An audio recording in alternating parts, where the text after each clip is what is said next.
akan meningkat. Pertumbuhan ekonomi juga akan meningkat.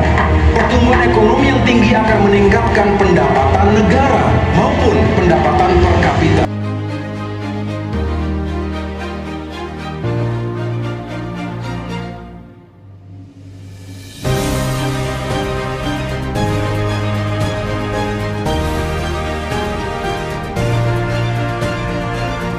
Di sini hadir sahabat saya dan sekaligus teman seperjuangan, yaitu Kang Anton Sukartono Surato yang saat ini menjadi anggota DPR RI fraksi Partai Demokrat yang ditugaskan di Komisi 1.